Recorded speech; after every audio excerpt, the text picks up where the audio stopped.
All right, so the last two videos were mostly pitches to worksheets and a lot of work that you need to do. This video is going to be all about teaching you, again, we are talking about social media manners and how you're going to be using social media during your campaign. Social media is going to be very important, and I know some of you are perhaps not as comfortable as others on how you use it, but hopefully throughout this class you have been using it more, you have been getting more comfortable with how it's used.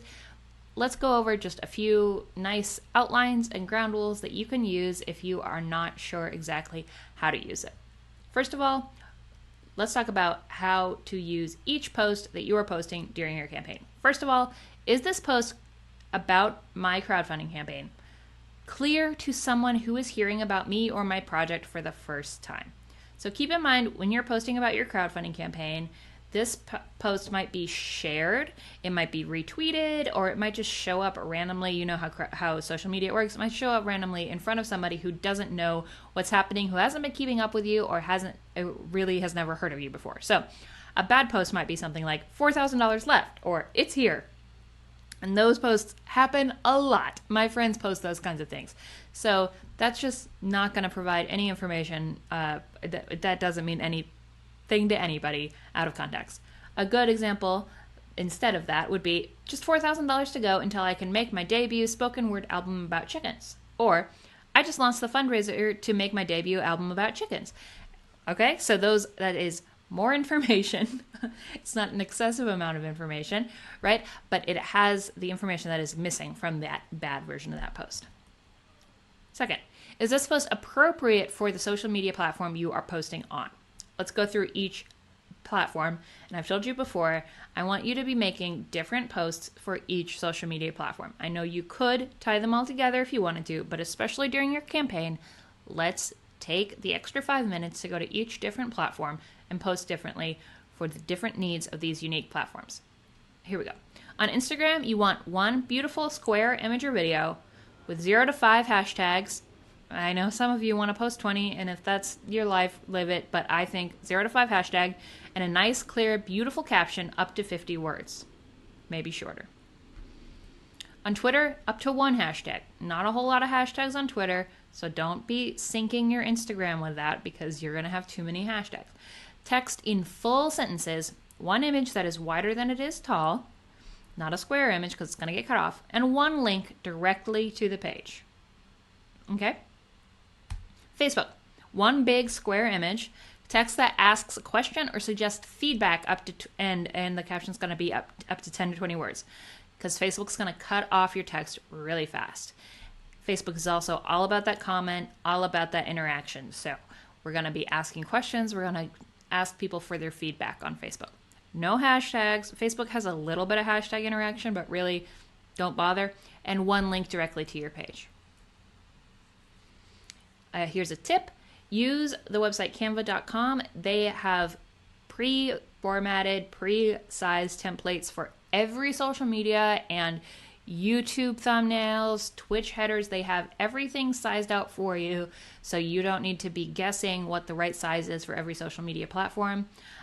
They can resize all of your images correctly for every different social media platform. So use canva.com and you don't have to guess. Not a paid endorsement. I just love them. All right. Next question. Does this post provide new information or entertainment to someone who is following me vigilantly? So this is what those last 2 units were all about. Let's not be redundant. So a bad example would be, back my Kickstarter today. No, thank you. A good example would be, my new album will include a song about my childhood love of snakes and why I think they should have hands. Can you help me add drums to this song? Hey, that's a lot of information in 1 post. My new album, okay, so that's for new people. I'm kickstarting an album. And then if people have been following you on Twitter this whole time and just haven't backed yet, there's information about one of the songs that they may not know yet. Is there a direct, very clear, 1-click way to access and back the project from this post? I cannot tell you how many times I have seen a post about a crowdfunding campaign that does not have a link to the crowdfunding campaign. People are lazy, people are busy, it is your job to help them. On Facebook and Twitter, include the link directly after the text. It's right there. Don't make them scroll. Don't make them click read more. Don't make them look in the comments. Put that link directly after the text. Here is the example here. I put the link here, and on Kickstarter, that link, or on Facebook here, this is a Twitter. On Facebook and Twitter, the link can sometimes disappear and just turn into an image, and so that is what happened here. I have a pitch and the link. It just turned into this image. And the same thing happened here on this Facebook. I have a pitch and a link that goes right to this Kickstarter campaign. On Instagram, you're not going to be able to post the link unless it's an ad, which is probably a pretty good idea. But you can say link in bio. And then some people do hashtag link in bio. That's nothing. Don't do that. I don't really understand why you would do that. Hashtag, just say the link is in my bio. And if you want to be very, very polite, you could put a link to your bio by writing your own username right there with an @ sign. So people can just click that and go right to your bio. It's going to be 2 clicks instead of 1 click, but that's really nice. And put the direct campaign link, not a short link, because people, I don't think, trust short links as much as they trust direct links. So you can see this here. We wrote a musical. It's on Kickstarter now. Click in bio. Please click it now. And then I put the double clicks right here, so you can click the double clicks, take you right to my bio. Another rule here. Did you just post? You don't need to post all the time. If you have a great idea for a post and it's not time to post again, like you just posted 10 minutes ago, you haven't waited enough time to post again, write it down, write down that idea, save it for tomorrow, okay? You don't need to be constantly retweeting yourself. Let's not exhaust people. Let's keep our time and our distance so that we are not over posting about our project. You do need to be posting about it a lot, but you do not need to be posting about it constantly. I have a schedule for you. How often should you post about your project? For the first and last week, you should post a minimum of once per day and a maximum of 10 times per day on Twitter. And when I say 10 times a day, I don't mean the same thing 10 times in 1 hour. I mean, over the course of the day, if it's like a really exciting day and you're getting thousands of dollars and you want to say, oh my gosh, we just hit $3,000, and oh my gosh, we just hit $10,000. Yes, maybe like every couple of hours, then you should post, or you should retweet when somebody really exciting posts about your Twitter. But you shouldn't be constantly posting. Facebook 1 to 3 times a day in your first and last weeks, and Instagram 1 to 3 times a day as well. So not constantly, but at least once a day during your first and last week. And this is weekdays. Weekends, you do you. Once a day would be nice. Up to once a day on your weekends is good. But yeah, and then up to 3 times a day. Stories are a different story. If you are the kind of person who does Instagram or Facebook stories, then you can really post as much as you want on those. Just depending on your audience. If you're the kind of person who uses those stories, you're the kind of person probably who doesn't need advice from me on how to use social media, because you are a little bit more tuned in. All right, how often should you post about your project during the middle weeks of your project? So like I said a couple of videos ago, the first and last weeks of your project are going to be where a lot of your momentum happens, where a lot of your backing happens. In the middle weeks, it's going to be less of a exciting time and more of a slog, because the first week, momentum, big excitement. Last week, procrastination, deadlines. That's when a lot of people are backing. Middle, it's really hard to get people excited. This is why having new and exciting content planned is going to be really important, because otherwise there's just no reason to get excited about your project in the middle weeks.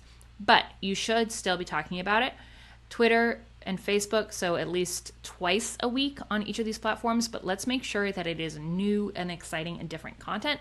That's why you have things like updates, campaign updates, that have like, here is some behind the scenes content. Here is a bio of somebody who's working on the project. Here is a sneak peek of some of the art. That is going to be some really, really awesome stuff to not only post as an update on your product, but also be posting a link to that update on your Twitter and your Facebook. To up to 5 times a week on Twitter. So that's basically once a weekday as your maximum there. and Facebook and Instagram up to daily as well on there. Don't post the same image or text twice in a row on a platform. It shouldn't just be the link to your project over and over again. You should be posting a different image. You should be making new images. It should be something to do with the context of your project, not just the link to your project. You should include the link to your project, obviously, but you should also have a different image so that it doesn't just look like you posting the same image over and over again. Nobody wants to follow that account. You're not providing any content. You're not providing any value. Make it fun and interesting. Make it a fun and interesting story to follow. It is a fun and interesting story. You are making art happen and you're letting people help you. So make sure that that is accurately reflected by your social media. Now that you have all of this exciting stuff, you are going to put it together into a plan. Okay, so I just gave you a schedule. The last two videos gave you a bunch of content ideas. So you have a whole bunch of lists of updates, a bunch of lists of social media ideas, and now you know how often you're going to post. You have a calendar that is attached to this video. You can put this all together into a posting plan. Now, you can't plan everything because you don't know how fast your project is going to post. You don't know what day you're going to do the crowdfunding update that says, we hit our goal, or we hit 50%, or we hit 200%. You don't know when those happen. But you can still plan pretty much, and it will have to be flexible because of those milestones, but you can plan when you're going to do here's behind the scenes 1, here's secret track 2, here's, all of the updates and everything else that you've been writing. Why not go ahead and put that into a calendar? Then you don't have to be doing the planning work during the project. I'm very excited about the posting calendar I made you, and I hope that you go ahead and fill that out before you launch because it will make your life infinitely easier. I definitely recommend printing out all of the worksheets from this unit because it's going to be easier to go back and refer back and forth. This is more of a printout unit than a fill out on your computer unit. And I hope you enjoy them very much. All right.